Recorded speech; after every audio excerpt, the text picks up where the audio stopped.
What's up everybody, it's your boy Hokage here, welcome to the video. Now before I get into the actual review, I just want to mention two things. Now the first thing is that when Sarada's Sharingan activated in this episode, they actually used the old sound effect from Naruto, you know, when the Sharingan activates, because in the Boruto series they changed it to a new one, which I think isn't as epic as the one that was used in Naruto, or maybe it's just that I'm being too nostalgic here. But anyway, they used it. I don't know if it's the first time that they used it in Boruto, but they don't use it often. They also changed the Byakugan sound effect. It was 10 times better in Naruto. This one in Boruto kind of sounds creepy. Like, I'm going off tangent here. And the second thing that I wanted to mention is that it's official. Mitsuki has a curse mark. Now, I mentioned this a couple of episode reviews ago. In my review, you know, in the episode, that was the episode in which Orochimaru said that, you know, Mitsuki will self-destruct if the entire truth behind his existence gets revealed. And, you know, I mentioned that in the review, and I had a couple of people in the comment section telling me that Orochimaru probably said that because he wanted to test Boruto or something like that, which, you know, it was a possibility, but right now it's 100% confirmed. You saw it in this episode. Mitsuki genuinely has a curse mark around his heart, and, you know, if the entire truth gets revealed, he's gonna self-destruct. Now, some people might say, well, especially in the manga, Mitsuki, you know, he pretty much tells Boruto and Sarada that he's an artificial human being or whatever, and then people were like, this is a plot hole. No, I just believe that, excuse me, the quote-unquote truth is much deeper than that. Okay, he is an artificial human being, but I think that there's more to it. So, yeah, Mitsuki's curse mark has been exposed. I just wonder if this curse mark will get, you know, removed later on in the series. I don't know. Yeah, I just wanted to mention these two things, and without further ado, let's get into the review.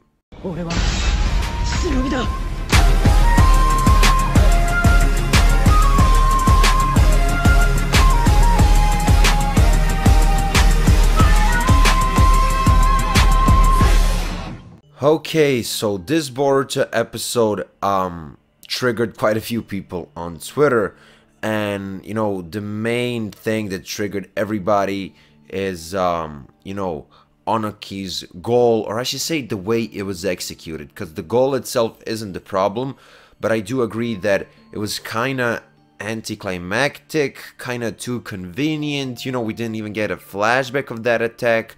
Like, I get it, some rogue ninja attacked the village and some kids were killed and all that, but I just feel like, you know, this goal, we've been waiting for it for such a long time. This arc is obviously a bit quote-unquote stretched out, because, you know, although its pacing when it comes to individual episodes is mostly quick, when you look at the big picture, this arc is very, very long. And you know, to get that goal, you know, to get the information about Onaki's goal so quickly in a couple of moments, and for this goal to be so I don't know, like, I just expected something more dramatic, something more intense, right? Just because of the fact that we waited for it for such a long period. Now, you know, this is not nitpicking, this is just me being objective, but I don't agree with these people who completely shit on this episode because of that. I just thought it could have been better, but apart from that, the episode was great. I mean, you'll see by the rating that I'm gonna give it at the end of this episode review, like I always do. So yeah, that's pretty much the only negative that I have when it comes to, you know, this episode.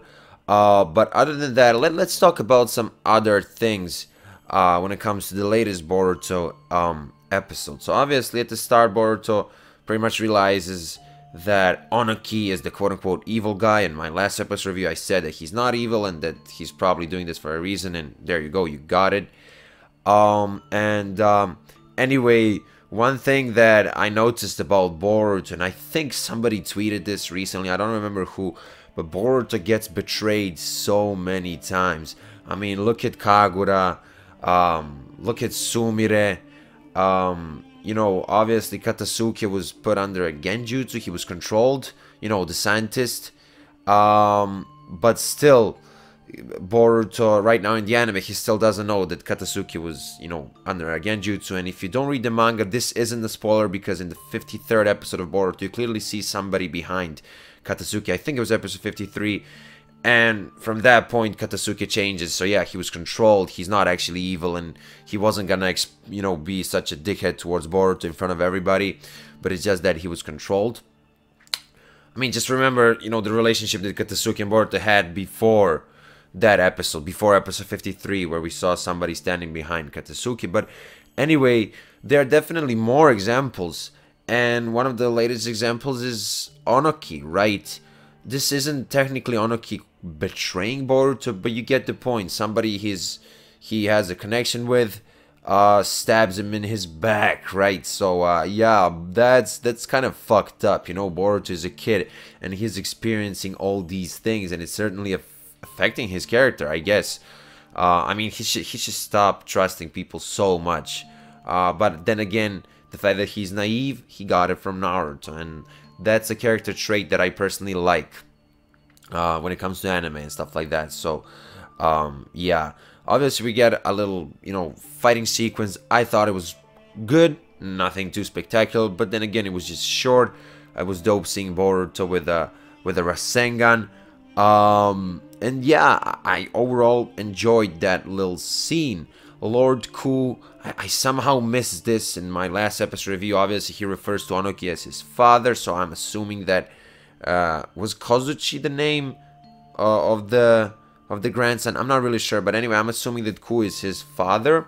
And anyway, he also has the particle style, which is understandable if he's indeed the son of Onoki. But then again, in the episode preview, like the short clip we got at the end of this episode, the preview says that he's a vessel created by Onoki. So I'm not really sure what's going on here, but yeah, it's just the way it is. For now, let's say that Ku is his, you know, son. Now, I really enjoyed Onoki in this episode because the writers, they're respecting his character. They could have had him be this, you know, character that acts like a villain. He's evil, and then later on we get, you know, the truth that, you know, he actually has like a deeper goal. But they were like, the writers were very straightforward when it came to Onoki's character. You could see him struggling mentally. He felt bad. As Ku was fighting against Boruto, he was constantly saying, "Don't injure Boruto, don't hurt him, don't do this, don't do that," or whatever. And you know, just the way he was struggling, I thought it was very natural when it comes to his character. We get a big revelation in this episode. We find out that, you know, obviously 5 years ago this attack happened. We didn't even see the attack, unfortunately. Just would have, like, if we got a little flashback, I think it would have been better. But anyway, we get this revelation, and since then Onoki decided to create this army because the younger generation isn't too capable of fighting, which is, it's facts. You know, there aren't any wars right now, and young shinobi, like, most of them are getting weaker as time goes by. And you know, I mean, this is something that Kurotsuchi mentioned earlier in the Boruto series. I actually think it was in episode 24. And yeah, you know, he decides to make this army. I guess you could argue that, you know, when it comes to this goal, maybe they should have just improved the training when it comes to the young shinobi. But then again, even if you increase the difficulty of training, there isn't like a threat, you know, because like back in the day, okay, you're just a regular genin, you're training, but you know that if you leave the village, you could be killed at any point. A war could happen. You know, you had the Akatsuki back then and stuff like that. So, you know, it was more dangerous. Right now, there aren't any threats, and I guess people are more relaxed, quote, so to say. I mean, I remember at one point in the Boruto series, I think Konohamaru stated it, or Kakashi, or maybe somebody else, but I think it's Konohamaru. Basically, the demand for ninjas, like, it's going down, you know, and because they're not needed, right? There aren't any wars, and there are fewer shinobi than before. So yeah, By the way, I really enjoyed the little conversation between Kuretsuchi and Shikada. It's just that you would never expect these two characters to talk, but they did. So yeah. And, you know, the little flashback where Onoki's first two Akutas, I guess. I don't know if these were the first Akutas, but, you know, the like one of the first Akutas, right? When we got that flashback, I enjoyed that. I just don't understand why we didn't get the like a flashback of the attack. You know, the attack from the, you know, Rogue Ninja or whatever. But anyway, the guy, I always forget his name. I think it's Akatsuchi or something like that. I really like this guy. Also, his mental struggle in this episode, I thought it was done really, really well. Anyway, let's get back to, you know, to Boruto for a second. He saves Onoki's life at the end, and he kind of goes off with him. And in the next episode, we're gonna get some interesting interactions between them. I'm pretty sure of it. You know, just when I mention all these things, it really, you know, especially right now when I'm talking about it, it really shows that in terms of plot progression, this episode was great. So much shit happened, but just, you know, the fact that the revelation of this goal was kind of anticlimactic, it kind of bothers me, but not too much, right? One more thing that I nearly forgot to mention is Seikei. You know that I'm a Seikei fanboy. If you've been following my reviews for some time, I'm not gonna repeat myself again, but I just want to say that I enjoyed his character in this episode, and when I saw these drawings in his room, it really hit me hard. I told you that, you know, I think it was episode 79 or 80, I think 79, but anyway, that episode in which he nearly died, and I fucking cried in that episode. Like, I have a deep connection with this character. And he said, like, when I was talking about Seikei in that episode review, I brought up the Zabuza arc. I brought up Haku and Zabuza. If you guys remember, Haku told Naruto that when you have to protect something, you're stronger. And Seikei said it in this episode. And the moment he said it, my appreciation for his character went from this to this. Like, I just love this character. I'm going to be so sad when he dies. I have a feeling that he's going to die in this arc, probably protecting Mitsuki or something like that. When he explains to Mitsuki, like, you know, the idea of this entire thing, obviously the you know, the truth behind one's free will isn't revealed, but when he mentioned the Akuta army and stuff like that, Mitsuki kind of realized that we are supposed to die. I mean, we, not Mitsuki himself, but, you know, these Akutas and stuff, we're supposed to die instead of children, right? So yeah, that was messed up. Seikei refers to everybody as his friends, you know, to Kokuyo and the others. I didn't memorize their names.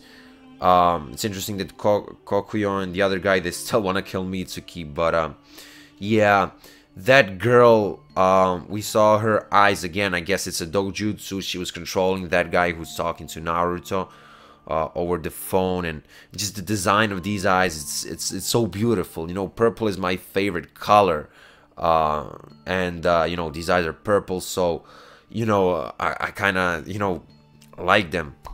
But yeah, overall, I'd give this episode an 8.5. The only reason why it isn't a 10 is because I personally felt like, you know, the execution of this, you know, plan revelation thing was anticlimactic, as I already said multiple times in this video. But, you know, overall the episode was fun. So much stuff happened. We haven't seen, you know, Inajin and his super cute Akuta friend. I hope that we're gonna see them in the next episode. But yeah, I really can't wait for the next episode. I'm a fan of this arc. I know that some people don't like it because it's very long so far, and, you know, people just want to get the manga content. But as I said, I like it. I actually like it a lot. And I'm being 100% honest. Anyway, that was your boy Talon Hokage. Twitter and Discord links are in the description of this video. Also, link to my second channel is in the description below. If you're new to this channel and if you're into the Boruto series, consider subscribing, and I will see you in my next video. Bye.